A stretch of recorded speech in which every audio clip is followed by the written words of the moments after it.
Nesse momento que eu falo com você, a quantidade de guerras espalhadas pelo globo não cabem para a gente contar com as duas mãos.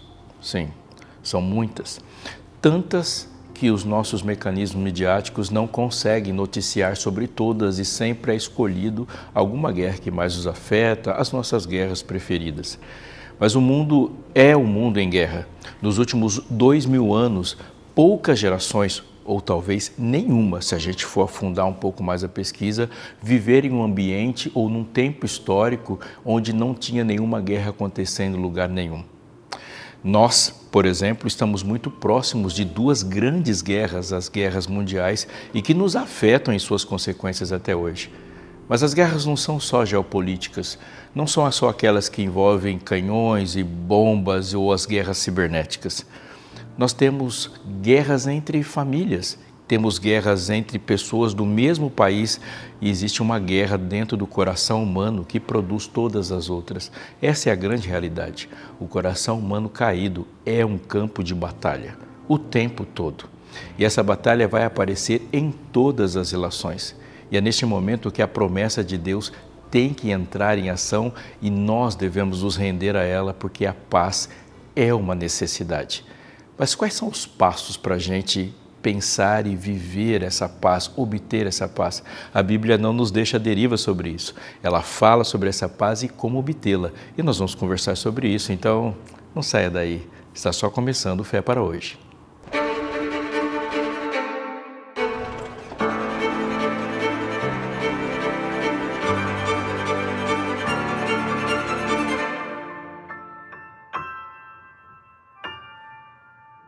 Nós estamos vivendo em um contexto carregado de problemas para a nossa mente. Muitas pessoas com ansiedade, muita depressão, sem contar com as outras coisas que a gente não consegue nominar.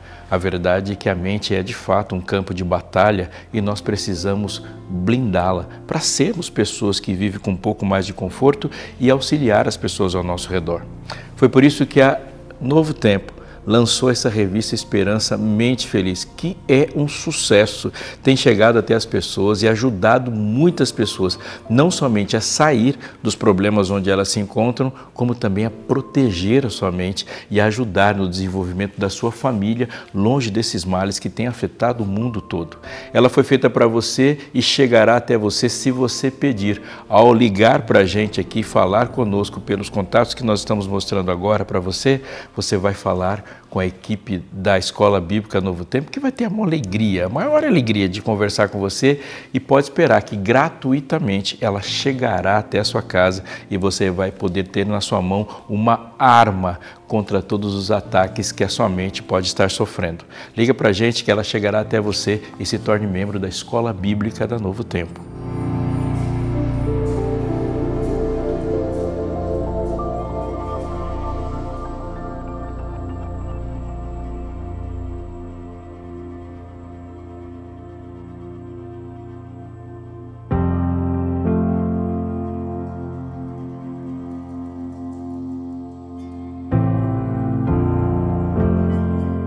Não é possível falarmos de paz sem falarmos de guerra, porque ela é exatamente essa exigência que a gente precisa nas tensões que acontecem. Mas nós só vamos entender a paz e como que ela funciona no nosso coração se a gente voltar lá para o começo, por um momento onde a paz não era uma necessidade para que nos consertasse desses problemas que nos afligem tanto. A perfeição é o estado de Deus para o universo todo e para a Terra também. Houve um momento onde não havia nenhuma contradição, nenhum coração em luta e nenhuma tensão. Mas no momento, quando o pecado começa a se desenvolver no coração de Lúcifer, o que ele gerou naquele momento foram duas perspectivas. O certo, que é o que Deus faz e revela e quer, e a ideia que ele tinha de como a existência seria a partir do governo dele. Por que é muito importante pensar nisso? Porque a ausência da paz começa quando há dois governos, dois sistemas, dois pensamentos, ou aquilo que nos deixa tensos entre duas posições. Quando o pecado atinge a terra e atinge o primeiro casal humano, nós podemos perceber logo nos primeiros momentos após pecado uma enorme tensão que está acontecendo ali. Ela começa quando Eva aceita a sugestão, a tentação da serpente para viver uma realidade fora daquela que Deus falou. Existe um ponto: crer em Deus, no que Ele disse e como Ele disse que a paz se sustenta. E existe agora a proposta de Satanás: sereis como Deus, seus olhos vão se abrir.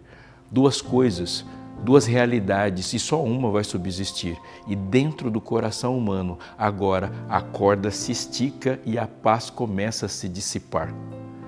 Quando o pecado de fato contamina o coração humano e agora há uma realidade do pecado vivido por Adão e por Eva, nós vamos perceber quando eles vão correndo, o medo, a angústia, a vergonha, a culpa tomam espaço do seu coração e a paz definitivamente se vai. Nas primeiras conversas que nós vamos perceber entre Adão, Eva e Deus, já há uma contradição tensa quando Deus chega para Adão e pergunta: o que foi que você fez? E a resposta dele não foi: perdoa-me, Senhor. A resposta dele não foi: eu comi o fruto. A resposta dele começa com: a mulher que tu me deste. Quando a mesma pergunta foi feita para Eva, a resposta dela não é com ela primeiro. Ela não abre o coração dizendo: eu vou dizer o que eu pensei e o que eu fiz. Não. Eva vai dizer: a serpente me enganou. Mas ela está devolvendo para Deus uma responsabilidade que é dela. A serpente que estava aqui, a serpente que você permitiu que estivesse aqui, a árvore que você colocou aqui. E agora, a tensão, o conflito no coração humano tem o seu formato. E ele vai atingir um ponto agudo do pecado para frente nos filhos deste casal. No capítulo 4 do livro de Gênesis, nós vemos agora uma tensão relacional de novo entre dois irmãos, Caim e Abel. E se você conhece a história, essa tensão vai redundar e vai eclodir no assassinato de Caim, matando Abel. Mas não foi ali, e isso é muito importante para a gente compreender o conceito de paz. Não é numa briga entre dois irmãos que a gente pode entender a gênese do conflito. Deus quis que ambos trouxessem a Ele um sacrifício. Se a gente pensar nos sistemas de sacrifício todos, tal como Deus explicou para a gente, colocou e revelou como eles deveriam ser feitos, nós vamos entender bastante coisa nos livros de Moisés, depois de Gênesis, mas podemos ter uma referência naquilo que aconteceu dentro do jardim. Quando Adão e Eva pecaram, chegou o dia, era o dia onde Deus advertiu: no dia em que dele comerdes, certamente morrerás.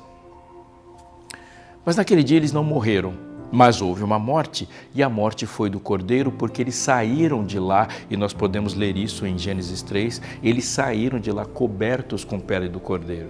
Houve um sacrifício, houve uma substituição, houve um derramamento de sangue, e desse ponto para frente, o derramamento de sangue de um cordeiro, de uma oferta perfeita, é o substituto da pena do pecador. Nesses textos todos, a palavra maldito, que é um resultado da separação e da tomada de conta do pecado num coração, não vai para nenhum dos seres humanos. Deus não chama a Eva de maldita. Ele não pronuncia para Adão a palavra maldito, mas ele vai dizer: maldita é a terra por tua causa. E vai dizer para a serpente: maldita és. Mas eu repito, ele não fala para os seus filhos, porque a maldição que cairia sobre Adão e sua esposa estava no cordeiro, que absorve a maldição, e agora ambos saem de lá cobertos e justificados. Por que isso é tão importante? Porque quando Caim chega com o sacrifício, ele está discordando de Deus. O coração dele já está em tensão em relação a Deus, porque ele vai colocar para Deus a sua própria oferta, segundo os seus próprios critérios. Abel, por sua vez, diz o texto, trouxe das primícias do seu rebanho e traz aquilo que Deus disse que deveria ser trazido. Perceba o que tem de pano de fundo aí. Quando uma guerra termina, uma guerra sempre terminará ou com um acordo ou com uma rendição.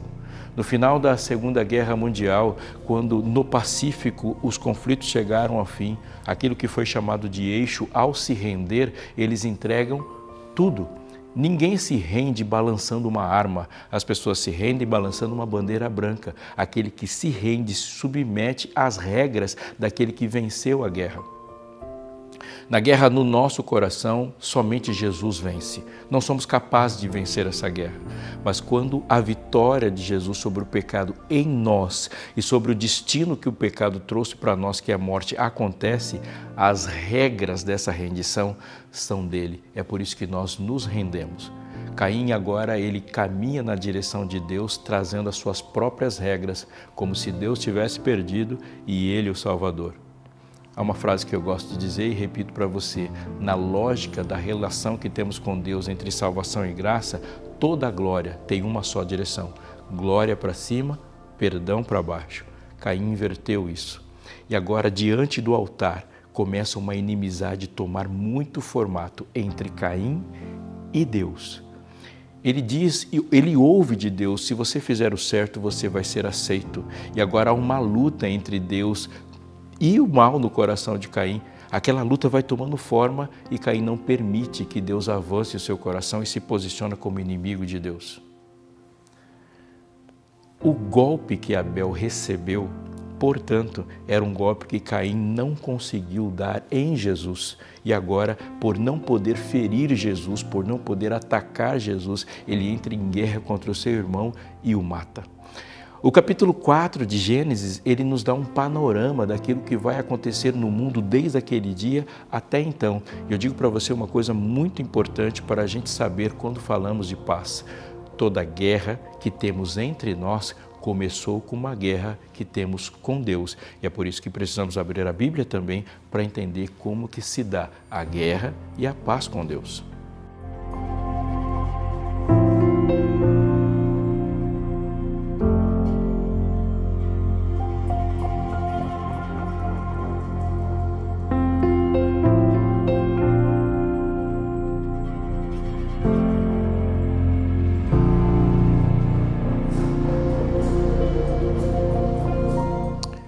Paulo, escrevendo para a igreja em Roma, ele não está só mandando uma correspondência, uma relação pessoal dele para com a comunidade de fé naquela importante cidade.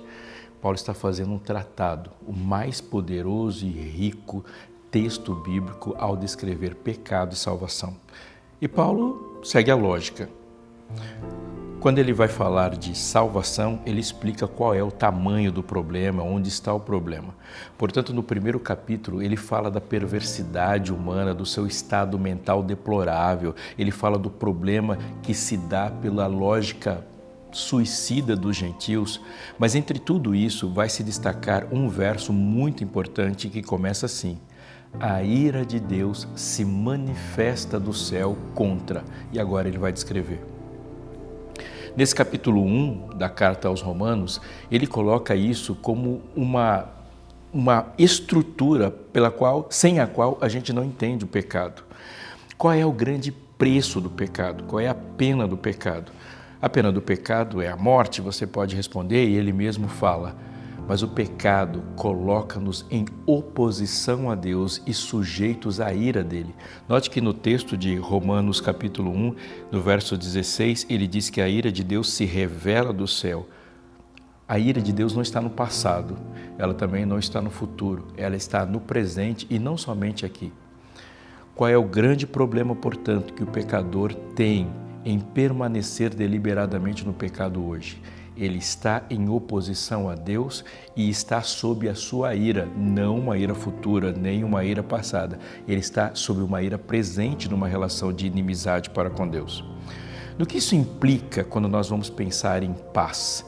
É porque uma pessoa que está sob a ira de Deus, em inimizade com Deus, jamais terá um coração estável. E a razão é óbvia. Tudo em nós foi feito por Deus para Deus. Esse texto maravilhoso de Colossenses coloca na superfície o objetivo da vida humana. Nós fomos feitos nele, criados nele, por ele e para ele.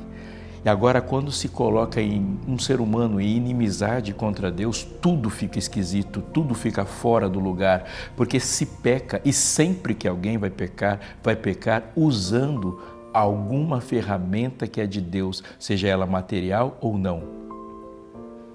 A criatividade que alguém pode ter para pecar, ela é uma criatividade dada como dom de Deus. Essa relação de tensão faz com que a paz simplesmente deixe de existir. Há uma solução de Deus e somente uma solução de Deus para isso. Quando ele diz, justificados, pois, mediante a fé, temos paz com Deus por meio de Jesus.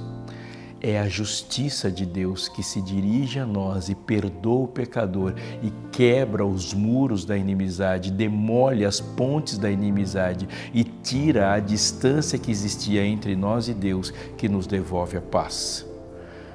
Sim, Deus em Jesus transpôs o abismo e trouxe-nos da ira para a glória. E somos salvos, diz mesmo Paulo, por Jesus, da ira de Deus. Há algo muito importante e deve ser considerado tanto por pecadores como por evangelistas hoje. O grande problema do pecado não se resume em colocar o homem num contexto ou num ambiente ruim, onde há fome, há despedidas, há doenças, há morte. Não. O problema do pecado a ser enfrentado é a ira de Deus. Mas como que a gente pode pensar em um Deus irado? Todas as pessoas que amam terão uma justa ira como uma resposta a toda a injustiça que se levanta. Essa lógica é a sua lógica também para a ira.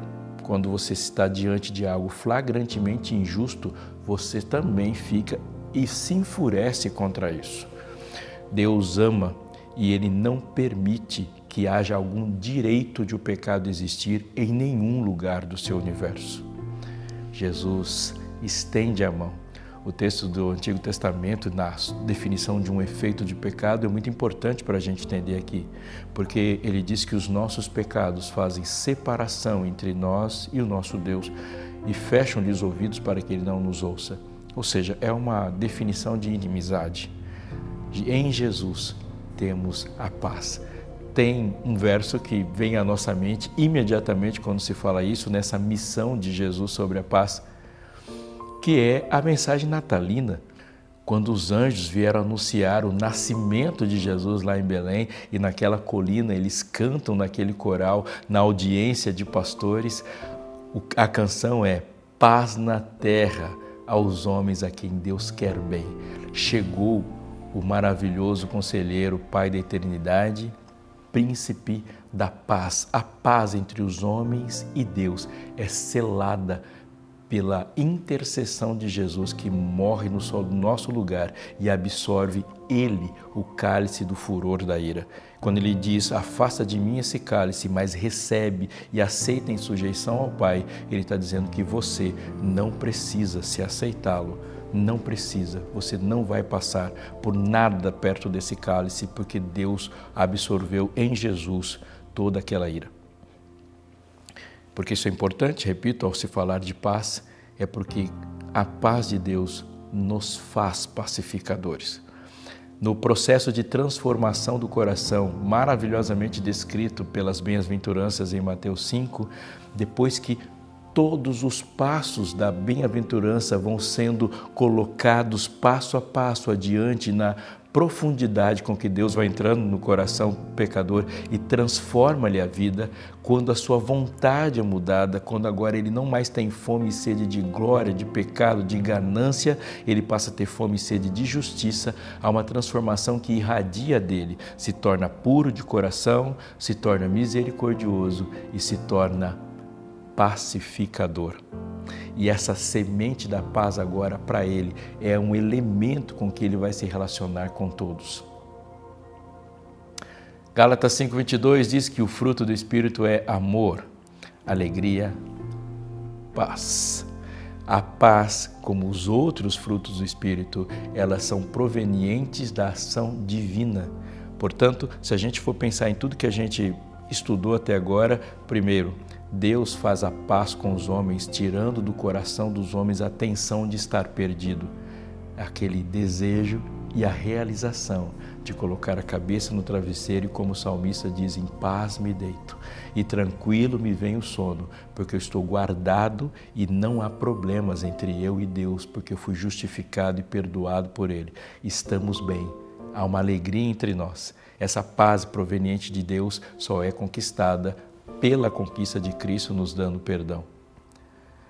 A paz promove pessoas que agora se tornam agentes da paz. Tiago vai falar disso, que é em paz que se semeia o fruto da justiça.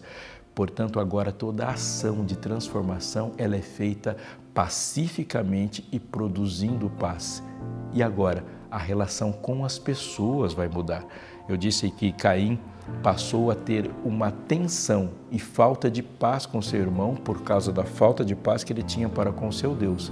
O contrário também é real, uma vez que a paz com Deus é feita, o que se espera de efeito imediato é a paz entre nós.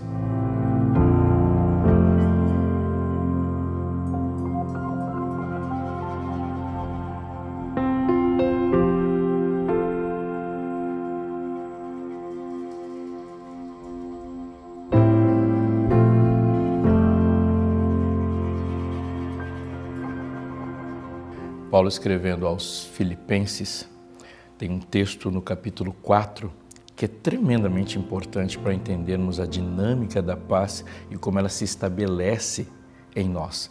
Nesse momento tão confuso, nesse momento da história com tantas chances de perdermos a paz, nesse momento tão impaciente, ouvi-lo nos é muito importante. E ele diz assim, logo no versículo 5, que a moderação de vocês seja conhecida por todos, perto está o Senhor.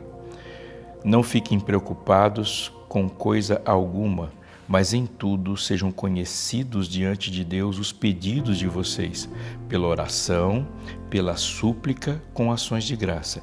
E a paz de Deus, que excede todo entendimento, guardará o coração e a mente de vocês em Cristo Jesus.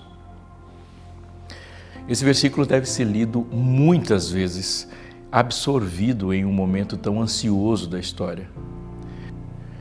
Primeiro ele diz da moderação, o equilíbrio, a sobriedade com que se deve viver, e ele elogia para que essa moderação apresentada pelos filipenses seja conhecida por todos. Mas depois ele segue fazendo uma lista de coisas que devem ser seguidas em prol dessa paz. Ele diz que, primeiro, não fique preocupado com coisa alguma, mas em tudo sejam conhecidos diante de Deus os pedidos de vocês. O que Paulo fala, e eu presto as palavras dele para falar ao seu coração, é: ore. Sobre o que você deve orar? Sobre tudo, absolutamente. Sobre que você deve colocar nas suas orações uma conversa com Deus? Sobre absolutamente tudo que te preocupa. Ele fala que seja conhecida de Deus todas as suas preocupações. Ele não está negando a onisciência de Deus, mas ele está exaltando e deixando bem claro como o relacionamento ao conversar com ele produz um efeito no coração. É um eco do que Jesus falou no Sermão do Monte, quando ele diz que não devemos ficar ansiosos com coisa alguma, com que havemos de comer, de beber ou de vestir. E ele diz assim, é quem não me conhece que tem esse tipo de preocupação.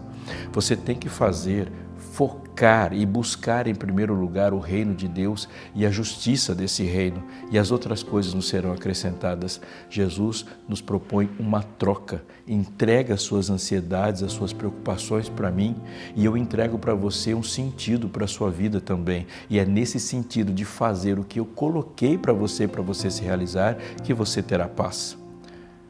Paulo, falando dessa receita de paz, ele diz dessa relação, mas ele continua, ele diz que pela súplica e oração e com ações de graças. E ainda Paulo vai dizer uma outra dimensão do desenvolvimento da fé. Primeiro ele diz sobre colocar diante de Deus todas as coisas em oração, em súplica e em gratidão, e o Deus da paz vai agir e vai trazer essa paz ao nosso coração. Mas no versículo 8, ele diz sobre essa paz no pensamento, quando ele diz assim: finalmente, irmãos, tudo que é verdadeiro, tudo que é respeitável, tudo que é justo, tudo que é puro, tudo que é amável, tudo que é de boa fama, se alguma virtude há e se algum louvor existe, seja isso que ocupe o pensamento de vocês. O que também aprenderam, receberam e ouviram de mim, e o que viram em mim, isso ponham em prática, e o Deus da paz estará com vocês. Para quem está familiarizado com a maneira com que Paulo examina e transmite as Escrituras, o que podemos chamar de teologia paulina, nós vamos perceber que, finalmente, irmãos, tudo que é, e a lista que ele está falando é de doutrina. Pense na Bíblia, isso que ele está dizendo. Pense na doutrina, mas a Bíblia toda aponta para um foco. Se você for juntar todas as características que Paulo falou aqui em uma pessoa, onde você encontrará? Ou numa coisa só. Você vai chegar numa pessoa. O que é junto? Puro, verdadeiro, respeitável, agradável, amável, de boa fama, virtuoso e louvável. O que ele está dizendo é: pense em Jesus. É isso que ele está dizendo. Pense em Jesus e uma mente cheia de Jesus trará para você paz. Ele fala dessa relação e fala dessa relação com louvor e fala da maneira como a gente permanece naquilo que já vimos dele. Pense na doutrina, pense em como ela aponta para Jesus, concentre seu pensamento em Jesus e se mantenha fiel no seu pensamento com ele, sendo perseverante, insistindo em concentrar o seu pensamento no Deus da paz.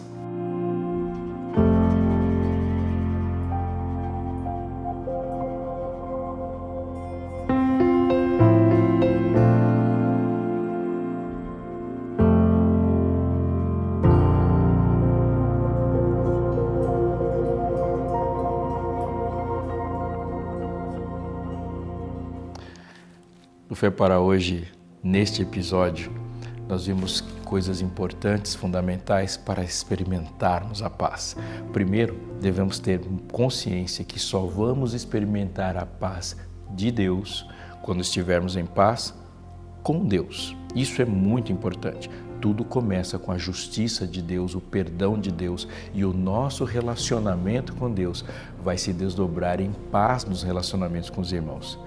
É o Espírito Santo que implanta essa paz, e não é uma paz que é a paz humana, não é essa paz que se concentra e se consegue com artifícios humanos, não.